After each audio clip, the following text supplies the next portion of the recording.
Hello and welcome to podcast number 48 from the Self-Publishing Formula. Two writers, one just starting out, the other a bestseller. Join James Blatch and Mark Dawson and their amazing guests as they discuss how you can make a living telling stories. There's never been a better time to be a writer. What was that? You just clanged something in my ears. Are you in your posh desk? Yes, I am, yes. That's not your poshest desk though, is it? No, my posh desk is in the other room. Your posh desk? My sit-down desk. Most desks you can sit down at, but your desk... Oh, sit-stand. Sit-stand, yeah. It's a very posh sit-stand one, a high-end one, of course, because you're Mark Dawson, so he's, only the very best for Mr. Dawson. And it has these strange little depressions in them, which we found out we were putting cans of beer in when we were over there. We were wondering what they were for, but... Exactly, beer holders. It's a very nice desk, and I'm getting closer to my garden office. I've narrowed down the company that I'm probably going to go with, and I'm going to go and have a look at one or two of theirs that are already up to make a final decision. That I'm hoping is all going to happen in the next couple of months. I cannot wait to move out of this office. Can't wait to have my own space, and I think my family can't wait for me to have my own space. By garden office, you do mean shed, don't you? Yeah, well, it's a posh shed. I'll show you a picture of it. In fact, if you're watching the YouTube version of this, I'm going to put a picture of it up now so you can have a look at the sort of thing that I'm looking at. It looks really nice. And I do work pretty... we talked about Brain FM the other week, and I've got a really good routine with that. That really helps me just get into the zone wherever I am. It could be in a cafe or here in this mess that I'm in here in this room. But I think having that separate area, for me, I'm quite excited about it, having that space and just walking between the house and getting into there and getting on with it. But anyway, so we talk about working from home quite a lot because it's an issue for most authors, probably all the authors listening to this podcast, whether you have a 9-to-5 job or you've made the break and you're doing this full time. Where you write and how you write is something that does occupy us, doesn't it? So we do talk about it from time to time, and we will. I keep talking about this productivity episode we're going to do. It's going to change everyone's lives. It is coming.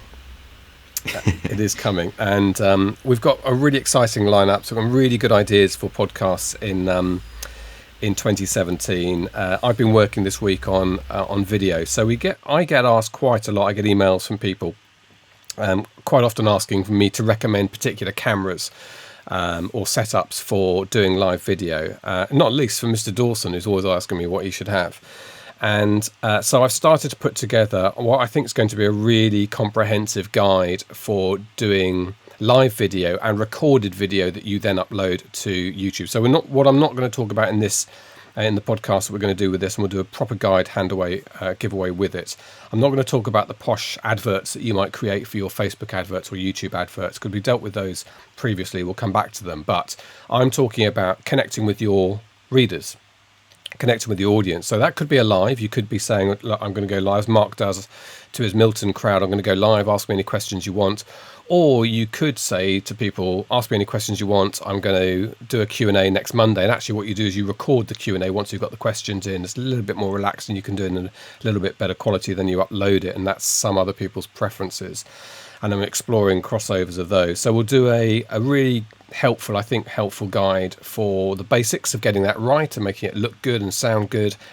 What you can do for free, what you can do for a little bit of money, and what you can do for a little bit more money. So we'll have 3 levels, the gold, silver and bronze options of live video. So that's one that's coming up. But before all of that, we are in the midst of our 3-part mini-series on mailing lists, which is gold dust for someone like me starting out in their career. My mailing list is approaching 130 now, so I'm quite excited about that. And I've been putting into practice the things that Mark's talked about. I've stopped short of paid advertising at the moment. I think I'll get the book a little bit further along before I try some of that. But this week, Mark, we're sort of in between, I suppose, completely free things that you can do and paid advertising, because some of the things we're going to talk about today, it's a kind of mopping up exercise, but they're cooperations between authors, some of the services that are available to you to take part in pushes. And I'm interested to talk to you about this, not least because I actually don't really understand how quite a lot of them work. I know what they're called, but I don't know how they work or what I'm supposed to do. And I think quite a lot of authors in my position are in the same place. So should we start? I know that newsletter swaps are something that we can do just through getting to know other authors, perhaps through our SPF community, etc., and that they can be quite effective. But again, what I'd like you to do is just to explain for a dummy like me what that actually means, a newsletter swap. Okay, before I do that, I will just round up after what we had last week. We mentioned BookBub as a benefit of having a BookBub deal, apart from the fact that you'll do very well and sell loads and loads of books, is that you can also leverage all of those thousands of new readers who are looking at your page to get some new mailing list signups. So I had a BookBub deal on, I think it was last Monday or last Tuesday, for my Milton book, The Sword of God, and it was as effective as it always is. It got up to at least number 37 in the US.com store, so sold about 4,000 copies at 99 cents. So you work the maths out fairly easily. 35% of that you're going to be paying. I paid back the fee quite easily, and of course there are lots and lots of other sales on Apple, Kobo, Barnes and Noble, Google, all of those other places. So it was really effective as ever. I've never had a BookBub deal that hasn't been remarkably effective. And it was also effective in the other way that we mentioned last week. I made sure that the product page for The Sword of God had a fairly prominent notice that directed potential new readers to my mailing list. They could get the first 2 Milton books for free. And as I said last week, I'm not too worried that that's going to cannibalize actual downloads of the promotion book, The Sword of God. I didn't notice that it had, and even if it did, it wouldn't bother me because I'd rather have those people on my mailing list than buying a 99-cent giveaway. Because of course, by the time they get on the mailing list and then they get ready to read through the series to The Sword of God, it'll be back up to $4.99 again. So there's that. But the giveaways were great. So I obviously monitor my MailChimp list. I've split them out into lots of different ones so I can see how they're performing at any given time. And top of my head, I think I had about 150 new subscribers after that BookBub deal in the 2 or 3 days after that. So really, a very nice additional bonus that authors often forget is available if they just have a little bit of planning and just sort out their product page before they go live with the deal. Yeah, and I know I saw there was a comment a couple of days ago in one of our Facebook groups from somebody saying BookBub are nothing if but consistent with their rejections of me. And I know that there are lots of people, surprisingly, some really good performing authors who just don't seem to get BookBubs. I know it's frustrating. We've had them on in the past, we'll have them on again, and the advice from them always is just keep trying. Your day will come. Which is all we can pass on to you about that. It's probably a bit of luck and the timing with that as well. Okay, So now can we talk about newsletter swaps? Yes, we can. So a newsletter swap is pretty straightforward. So if you and I both have mailing lists, one thing we can do is to promote each other's books to that list. So you might say to me, would you do a mail out to your list about my new book when it goes live? Which or let's put it another way. Let's say we're not aiming for sales, we're aiming for subscription. So you have a freebie book and you give it away in exchange for an email address. What I could do is during my monthly emails to my list is to say, I've got a great offer for you. My friend James has written a fantastic book. It's very much in the same kind of vein as the books that I write. And if you want to get a copy of it, you just need to go to jamesblatch.com and sign up, or whatever landing page you give me. And then I will then send lots and lots of traffic, lots of potential readers to your site. Now, the quid pro quo for that is that when I'm ready, or perhaps even at the same time, you then send an email to your list saying that Mark Dawson writes these kind of espionage thrillers. If you like my book, you'll definitely like his. And he's also giving away a couple of free books. Go to his site and sign up. And by doing that, you can spread out the readers between authors. And the only kind of downside to that, and it's not even a downside, the kind of perceived downside is that you are you're making, it's kind of a jealousy thing, isn't it? You don't want I don't want my readers to go and read your books, because your books might be better than mine, and they might not buy my books anymore because they want to buy all your books. But it's not something that detains me for too long these days. I think that most readers are pretty. There's more than enough readers to go around. Basically, there's just the fact that I'm introducing you to my crowd doesn't mean that they're not going to come back and buy my stuff later, and vice versa for you. So it's good to get into that cooperative mindset. It's something that something that I've noticed in the indie community ever since I got involved in it 5 or 6 years ago. So that's something that we can all do to increase the benefit for everybody.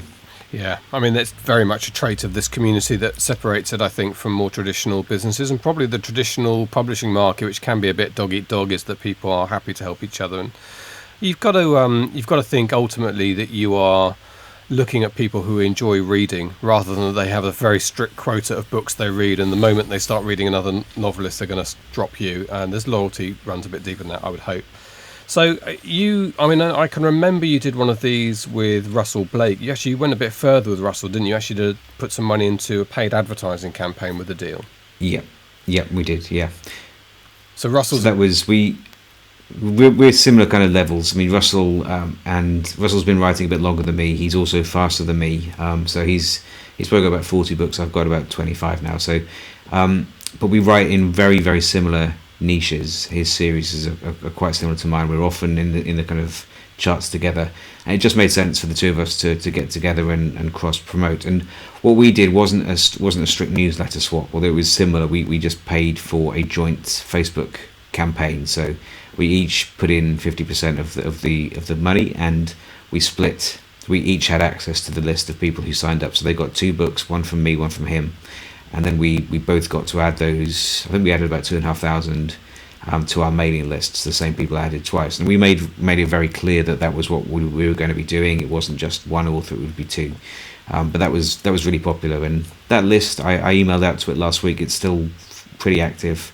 I still get good open and click rates from that. So that's been a really good investment for me. That's a whole other area. You just mentioned that you mailed out to that list, and we're talking about mailing lists. We are focusing on building your mailing lists and different ways of doing that. But there's a whole other area which we haven't had time to explore in this mini-series, and really on how you then manage your list, and not just technically what platform you have. But I'm intrigued almost just by that comment that you emailed that list. So you've kept that list separate that whole time. It's not integrated with the rest of your list, and then you go to the effort of running bespoke campaigns just for those people. Yeah.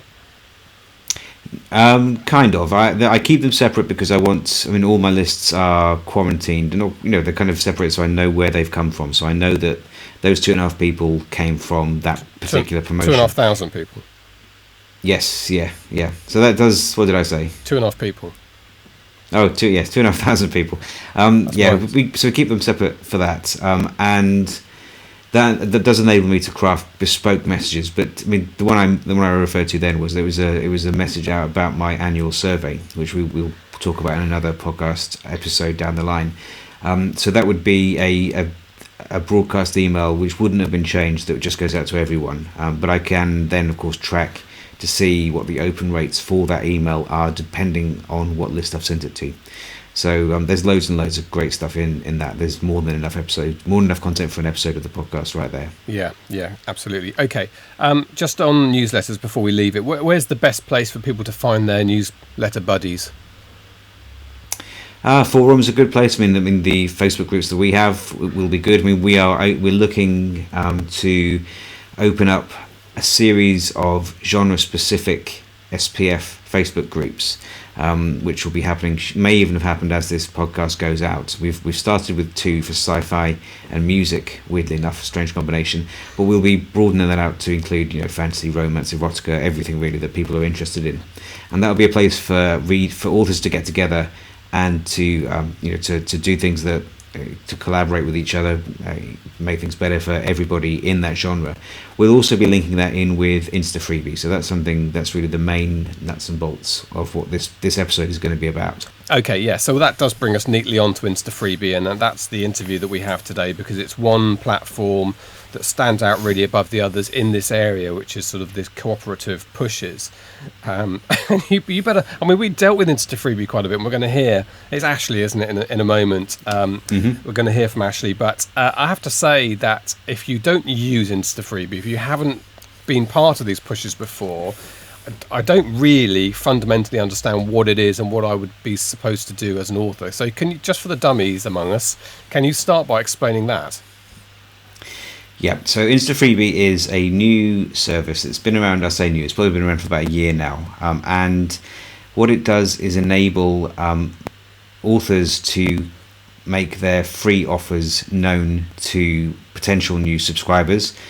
And it also enables the transfer of those free books to the devices of the readers in a fairly seamless fashion. So it's when they came along, I was hearing reports of how effective it was, and I'm a skeptical old git, and my initial reaction was, this is too good to be true, because I was hearing some amazing numbers of authors adding 1,000 subscribers in a week, and that. When something sounds too good to be true, my default is that it's almost certainly going to be too good to be true. But the more I looked into it, the more I realised that it's not like that at all. It's very effective, it's legitimate, it's completely ethical.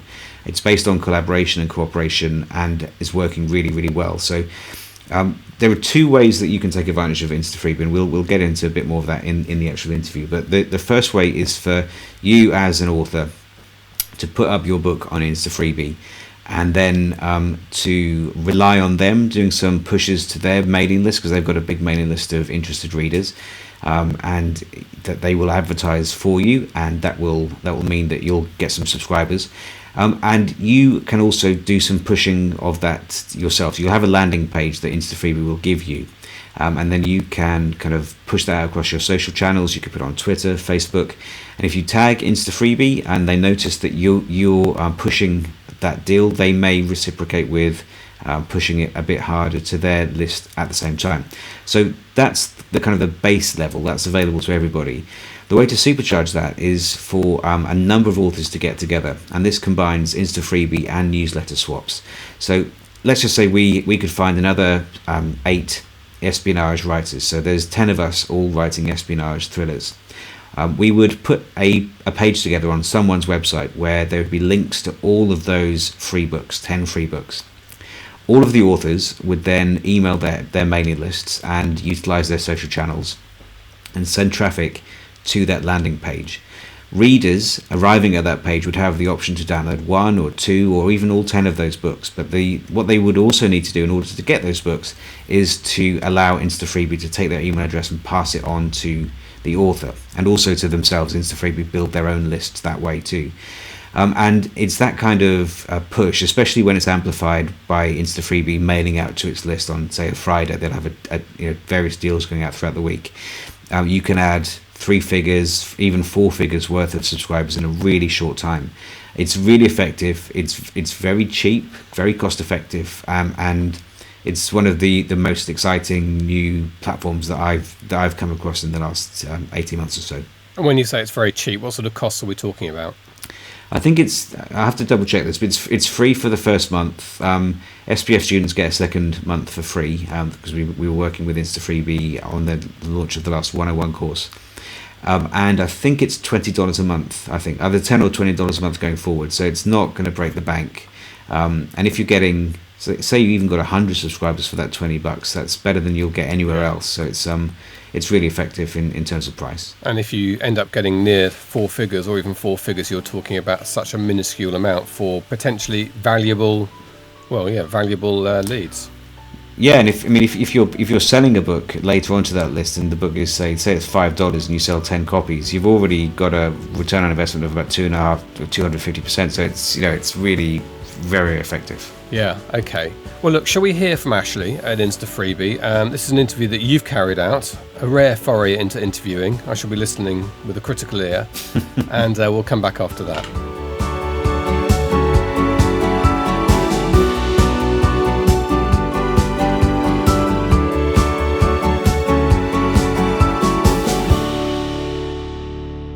So I'm joined this afternoon by Ashley Durra from instaFreebie. So instaFreebie is a company that I've been aware of for a good year or so, I should think. And I'll be completely honest up front. I think I may have mentioned this to Ashley before, but when instaFreebie came on the scene, the reports from authors about how effective it was were so positive. I almost thought it was too good to be true. But the more I've looked into it, the more I've realized it's a really great company, very author-centric, enabling authors to hook up with readers, and has just worked wonders for the authors that it's worked for in the short time that it's been around. So welcome, Ashley, to the SPF podcast. How are you? Thanks so much. I'm really good. It's early here in Boston, but I'm looking forward to the day. It's going to be good. Because, of course, Boston is Indie Author HQ with you guys and BookBub both in the same town. So that's a nice place to visit. So if we could get started, Ashley, just perhaps if you could tell us a little bit about you and then also give us a bit of history about instaFreebie. Sure. So I've been at instaFreebie for a little over 2 years now. And I started out doing a lot of our production and operations activities. But I moved on to working on our business development and really helping to build partnerships and collaborations with authors. So in the beginning of the company, when I was here, we actually started out with a different product. We had both the Midlist and instaFreebie, but we quickly figured out that instaFreebie had vastly more opportunity to help all authors, no matter if they were just starting out or if they were more established. So we started to run with that more and more, and just realized there was much more potential to collaborate with authors and support a lot more authors too. So it's been a really exciting journey. It's been a lot of fun to work with so many authors. Yeah, sure. So, I mean, for those who don't know, Midlist was a company kind of much like BookBub on a slightly smaller scale, whereby there was a list of readers that you would then mail out on a regular basis about deals that authors might have on their books. Right. Mm-hmm. Okay, so instaFreebie has been the focus then since pretty much since you've got on board. So just well, the thing that James said to me before when we chatted about this yesterday was he couldn't get his head around what instaFreebie actually does and what it offers authors. Could you set that out for us? Yes, I can. So it may sound ambiguous, but hopefully it does help clear things up. What we've come to find at instaFreebie that it's not a utility. It's really about a community of authors and readers coming together to collaborate and work together in order to connect with one another. So, we help authors connect directly with readers and to be able to communicate directly with readers. And we love to give that to authors and to help you to do that. And then we have authors working together with other authors and actually supporting each other, helping to give tips so that they can be more successful, and even working together on group promotions. So there's really a community on both sides. And then we work with everybody and continue to help to promote them and boost their work as well.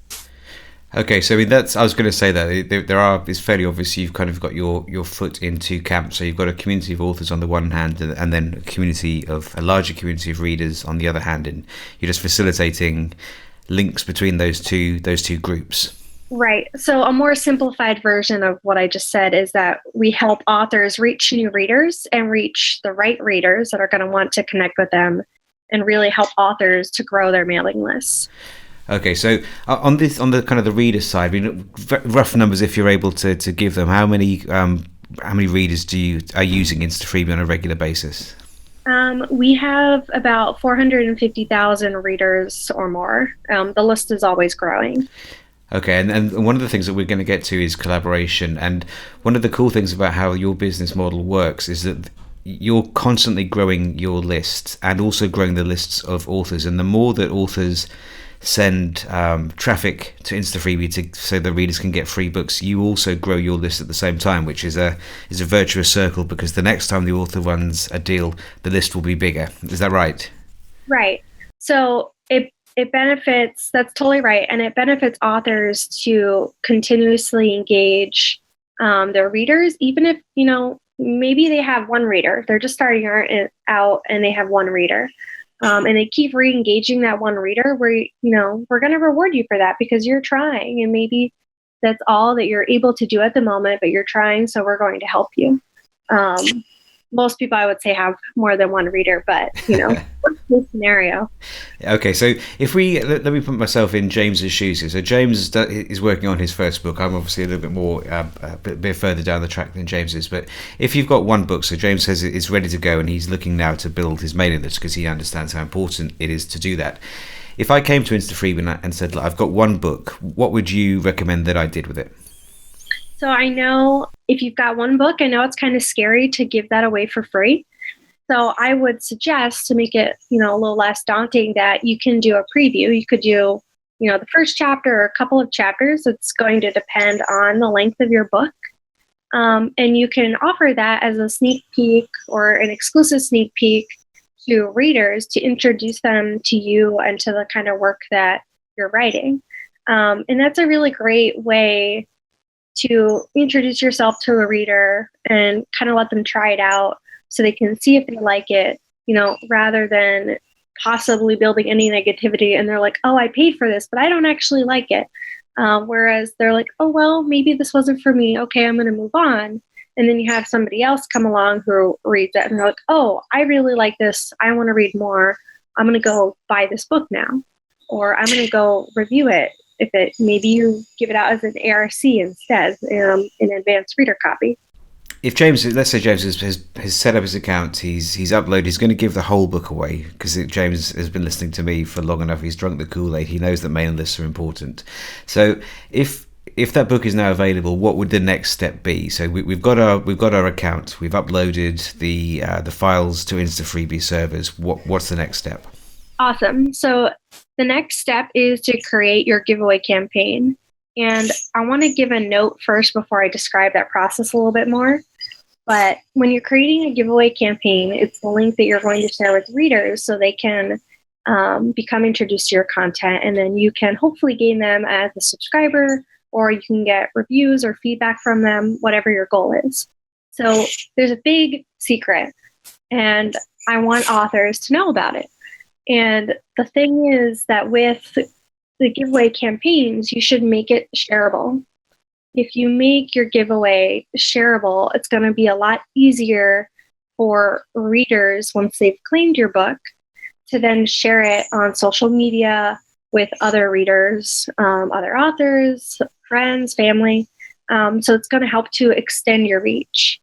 It also lets us know that you're giving us permission to share it as well. So if you don't mark it as shareable, then we're going to be like, okay, for whatever reason, the author doesn't want us to share it. We're going to respect that, and we're going to let them do their thing. So make your campaigns shareable. You can even go a step further and make it public so that it's also searchable on the web on a broader sense. So that's just going to continue to expand your reach.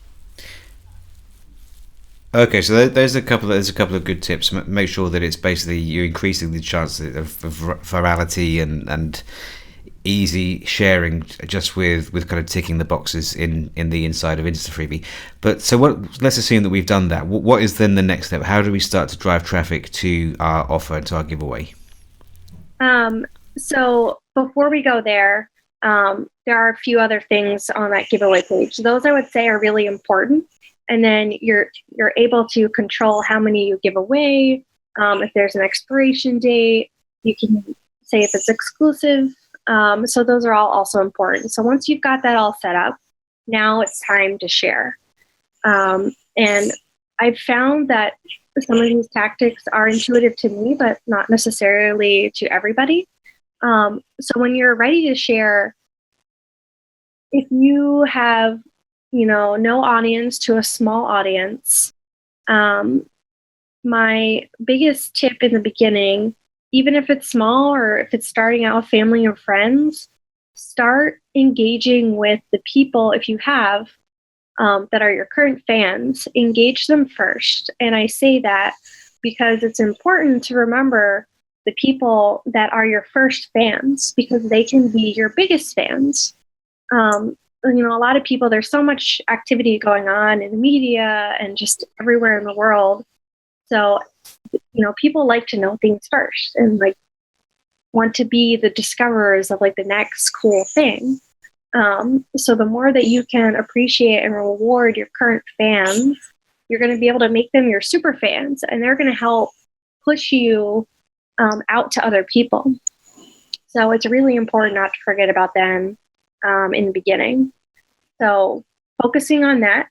If you don't have an audience, there are ways where you can include your instaFreebie giveaway, as some authors have said they've done this, putting them in the back matter of other content that you might have on a storefront, or putting it on your website so it's easily accessible for readers to find. Sharing it with bloggers. I mean, like, hey, I'm giving away this full book. It's an advanced reader copy. I want to know if you're interested in reading it. There are a lot of bloggers out there, and they're always looking for content to read. So, take a risk and share it with them and see what happens, because you never know. So if you have 0 to a small audience, these are a few great ways to get your work out there. And as we start to see that you're engaging with people, we're also going to engage people with you, so that we can continue to boost your success and maximize your campaigns alongside you. Okay, so how do you notice that? So we have internal tracking, so that we're able to do that. So it makes it really easy for us, and it's really helpful. We do also look at our social media. So a lot of authors will tag hashtag instaFreebie or @instaFreebie on different social media accounts. And that's just another way to show us that other activity is happening in addition to our internal tracking. Okay, that makes a lot of sense. And then one of the other things I found that's quite cool with instaFreebie, because I've got a book up, 1,000 Yards. It's the first kind of my perma-free John Milton book, and it's been there for a little while. And because if people download another book, they'll be presented at the end of that transaction with almost like Amazon also boughts. So it's like if you like this, you might like this, and quite often my book is clearly appearing in those also boughts.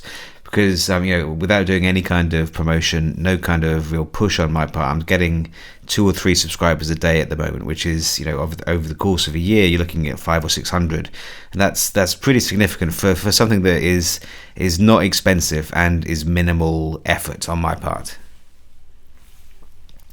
So that's really good. So I should probably just mention cost. I mean, this isn't free, but it's not particularly expensive. So you have first month is free, I think, and then is it $20 a month? Yep. So it's $20 a month to share your content, be in control of your giveaway campaigns and gain subscribers. Okay. So yeah, not hugely expensive. When you start breaking down how much that those subscribers cost, it's competitive with any other method of acquisition that I'm using at the moment. And that includes things like Facebook ads. So really effective in terms of cost per acquisition.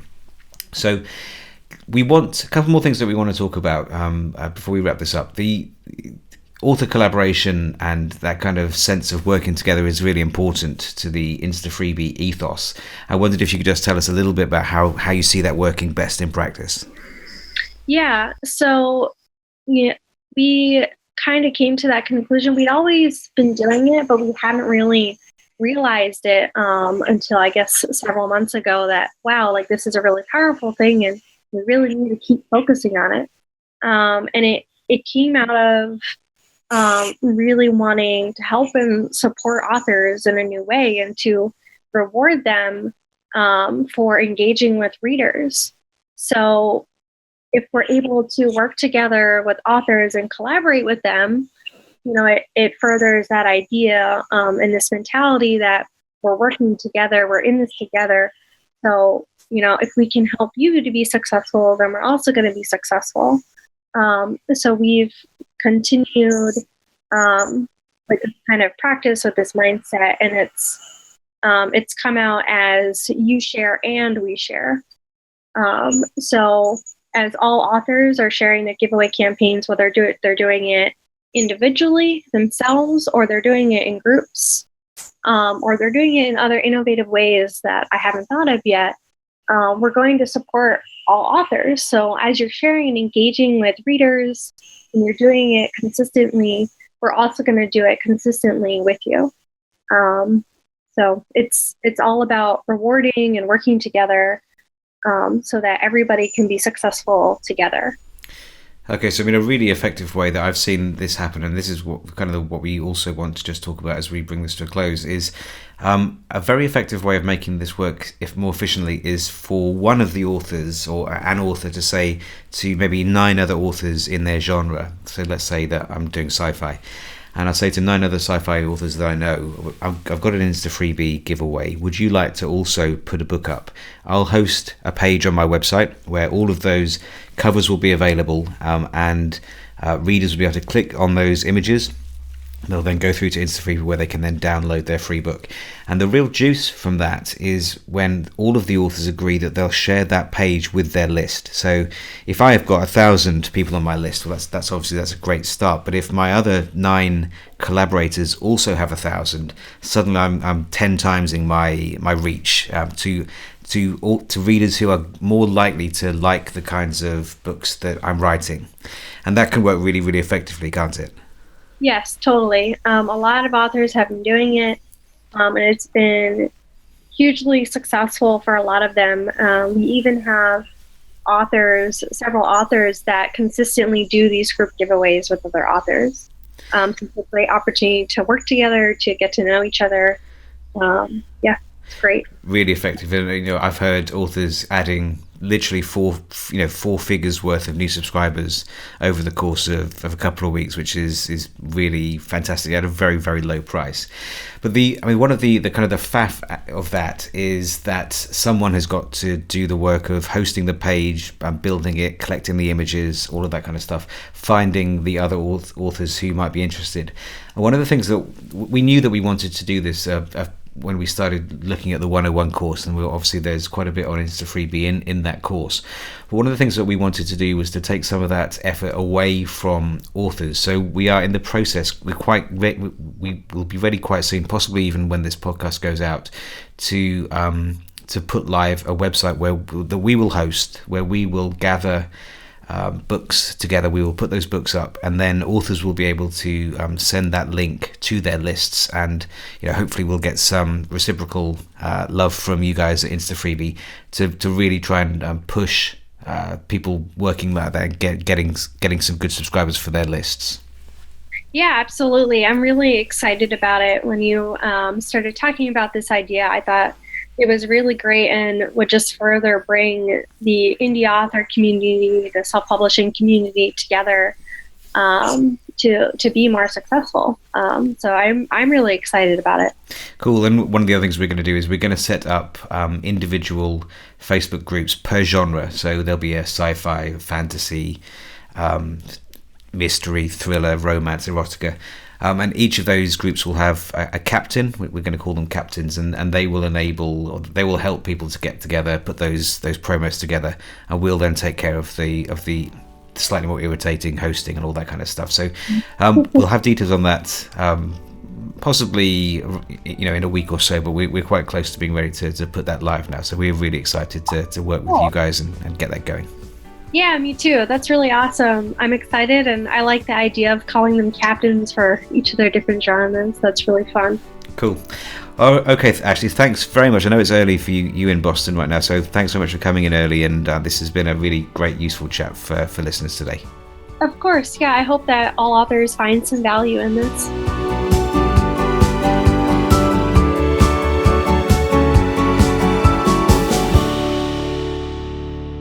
There he is, the Inquisitor General, Mark Dawson, in a new career as an interviewer. How did that feel? It felt fresh and invigorating. Good. I don't think we need you anymore, James. No, this is Mark Dawson signing off for self. No, we'll forget about that. Fresh and invigorating sounds like a shower gel, but anyway, it does. Yeah, you could write some copy. There's a career left for you. Look, we've got in our last 10 minutes, we're covering this area. So instaFreebie obviously is a big platform. It's low cost. We heard all the details there. That's great, and I'm already excited about the prospect of being involved in that in the future. We've also, at SPF, got a bit of a head start. As you say, you latched on once you started seeing the results of instaFreebie. We reached out to them. We have a really positive relationship with them. So if you're inside the SPF community, you will find easier and more manageable ways to be a part of instaFreebie, and we're building a platform using our community that means you'll get the very most out of your time with them. So stay tuned for that, and we'll reveal and send out some of the details of those genre groups and SPF instaFreebie groups in time. Okay, so we talked about newsletter swaps. I mean, what else can people do in terms of getting their name out there and getting mailing lists without spending too much money, without going down the paid advertising route? It's all just going to be a question of keeping your eyes open for opportunities, really, because things will come along all the time. So, I mean, this isn't going to be something that everyone can do, but I've had a few times. I mean, something that's come through from my survey results. One of the questions I ask is, where did you hear about me? Where did you join my list?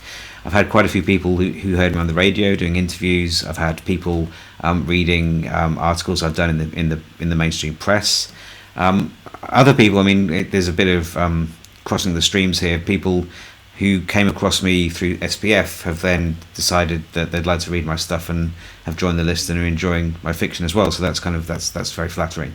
So there's loads of ways that you can find people, but it's just, you know, the one thing I want people to take away from this little mini series that we've done is just to be open to asking people to join, and don't see it as imposing yourself on other people. See it as offering them a valuable opportunity. You're giving them the chance to get a few hours of entertainment at no cost whatsoever. So it's quite hard when you look at it that way to see it as them doing you a favor. It's really the other way around, and that's the way that you need to look at it, and it will make it much easier to put those questions out there if you see it that way rather than in a negative fashion. Yeah, and we talked in the first episode about some of the basic things you can do for completely free, and I've been following some of those up even after that first week. So going on to one or two of the forums that talk about vintage jets and Cold War aircraft, and picked up a couple of, for me, very valuable looking advanced readers. So people who were there,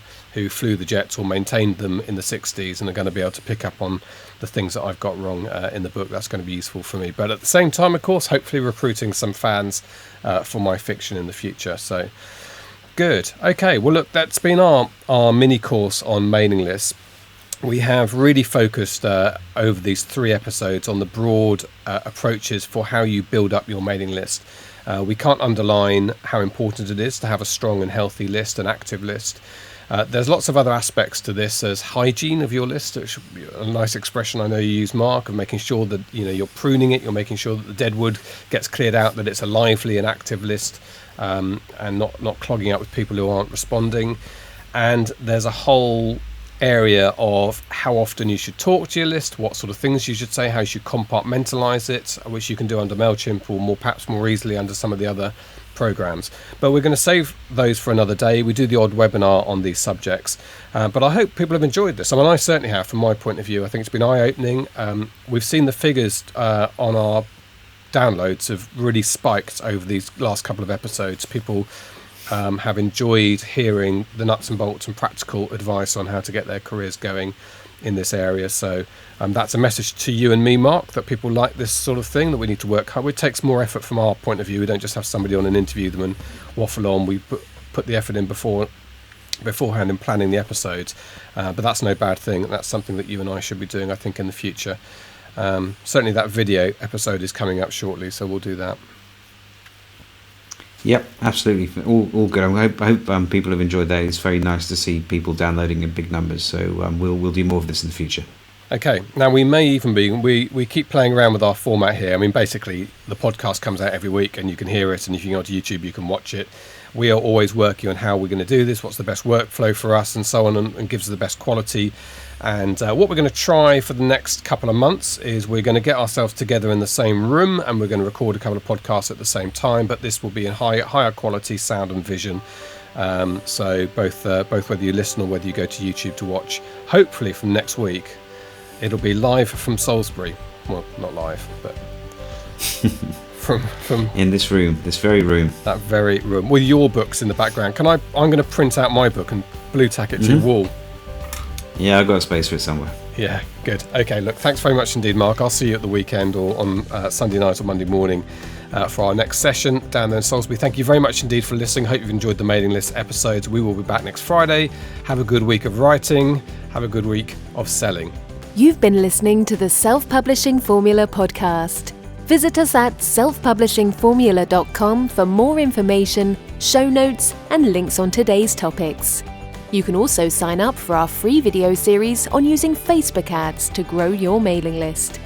If you've enjoyed the show, please consider leaving us a review on iTunes. We'll see you next time.